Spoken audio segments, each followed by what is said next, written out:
Anton naiklah di atas meja. Waktu Anton naik di atas meja, terus waktu mau ngecek bohlamnya kayak gini kan, ternyata bohlam lampunya itu tuh nggak ada.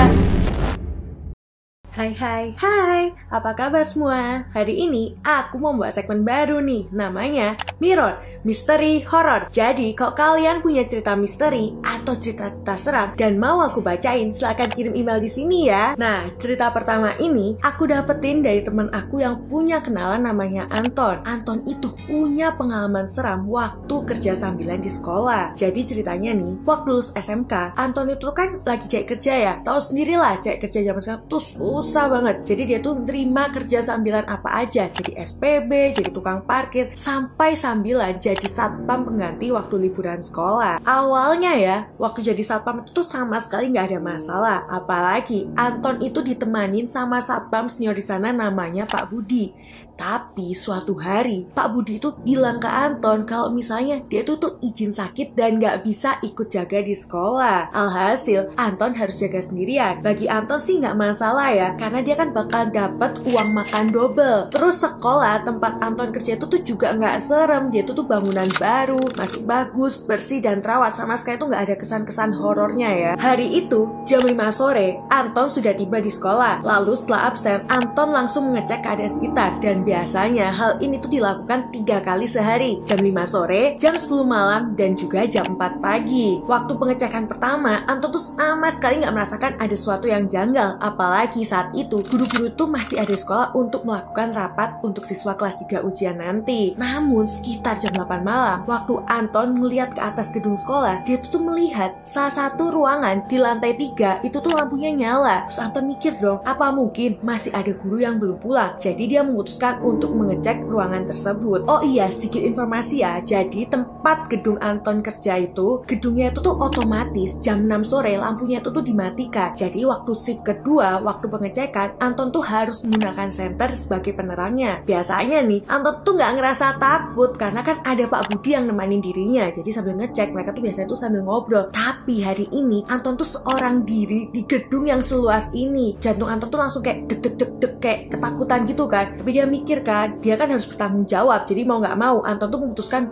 buat memberanikan diri masuk ke gedung tersebut. Saat Anton membuka pintu utama, dia tuh merasa disambut sama ruangan yang super gelap dan juga udara pengap karena AC sudah dimatikan. Tapi karena tanggung jawab, Anton tuh memutuskan untuk langsung menuju tangga yang ada di ujung lorong. Saat jalan nih, Anton tuh ngerasa ada seseorang yang mengikuti dirinya. Padahal sebenarnya itu adalah suara sepatu Anton sendiri. Kayak kan suaranya kayak tap terus bergema kan. Tapi karena Anton yang takut, dia tuh memutuskan kayak berjalan lebih cepat supaya cepat sampai di lantai 3. Waktu sampai di lantai 3, Anton tuh langsung ngecek ke ruangan yang lampunya tadi nyala. Anehnya, lampu di ruangan tersebut tuh dalam keadaan mati. Terus Anton berpikir dong, apa mungkin dia salah ingat? Jadi dia tuh mulai mengecek ruangan-ruangan lain. Tapi anehnya, seluruh ruangan di lantai 3 itu dalam keadaan mati. Saat itu Anton tuh mulai ngerasa ada sesuatu yang janggal. Tapi dia tuh nggak mau takut kan. Jadi dia tuh kayak berusaha berpikir positif, kayak mikir, siapa tahu guru yang tadi nyalain lampu ini udah pulang, gak berpapasan sama Anton. Jadi Anton tuh memutuskan buat langsung balik ke ruang ronda dan lanjut istirahat di sana. Nah, sekitar setengah 10 malam, Anton itu kembali mau melakukan shift yang kedua ya, pengecekan patroli. Waktu itu dia tuh kan melihat ke arah gedung sekolah. Saat itu Anton tuh kembali melihat kalau misalnya ruangan di lantai 3 itu tuh lampunya kembali menyala. Tapi saat itu dia tuh melihat ada seseorang yang lagi duduk di kursi paling depan. Jadi Antonnya mikir kan, oh mungkin ada guru yang balik ke sekolah waktu dia kamar mandi. Gak mungkin kok misalnya itu hantu. Karena hantu mana sih yang nyalain lampu? Biasa kan hantu tuh pasti matiin lampu kan. Terus jadi Anton tuh mikir, ya udah deh, aku akan keliling dulu di seluruh sekolah, baru ngecek ke ruangan lantai 3 untuk mastiin siapa guru yang balik. Saat itu setelah Anton berpatroli di luar sekolah, dia tuh memutuskan masuk ke dalam gedung kan buat ngecek yang ruangan di lantai 3. Nah, waktu buka pintu utama, lagi-lagi Anton tuh disambut sama ruangan yang super gelap. Tapi anehnya, udara yang sebelumnya pengap kali ini tuh terasa dingin banget. Seolah-olah tuh AC tuh nyala, padahal enggak. Jadi Anton tuh mulai kayak ngerasa gelisah kan. Dia tuh memutuskan berjalan secepat mungkin supaya cepat sampai di lantai 3. Nah, sampainya di lantai 3, waktu membuka ruangan yang dilihat lampunya nyala, lagi-lagi lampu di ruangan tersebut tuh dalam keadaan mati. Saat itu Anton tuh masih mencoba berpikir positif kayak, apa mungkin ya guru tadi tuh cuma ngambil barang bentar terus langsung balik, dan mereka tuh sisipan karena Anton kan nggak langsung masuk gedung tapi keliling di area luar sekolah dulu. Waktu Anton mau keluar dari ruangan tersebut, dia tuh udah posisinya tuh udah di depan pintu kayak membelakangi ruangan tersebut ya. Tiba-tiba lampu di ruangan tersebut tuh kembali berkedip kayak tip-tip nyala gitu kan. Jadi Anton balik dong buat ngecek saklarnya. Waktu saklarnya dipencet kayak cetak berapa kali gitu, saklarnya tuh masih nggak mau nyala. Jadi Anton takut dong ada konslet. Dia memutuskan buat ngecek bohlam lampunya, apakah ada yang kendor atau gimana kan. Anton naiklah di atas meja. Waktu Anton naik di atas meja, terus waktu mau ngecek bohlamnya kayak gini kan, ternyata bohlam lampunya itu tuh nggak ada. Anton takut dong, kok bohlam lampunya nggak ada, lampunya itu bisa nyala sendiri. Jadi Anton tuh langsung turun dari atas meja, langsung lari menuju ruangan di lantai bawah. Setelah itu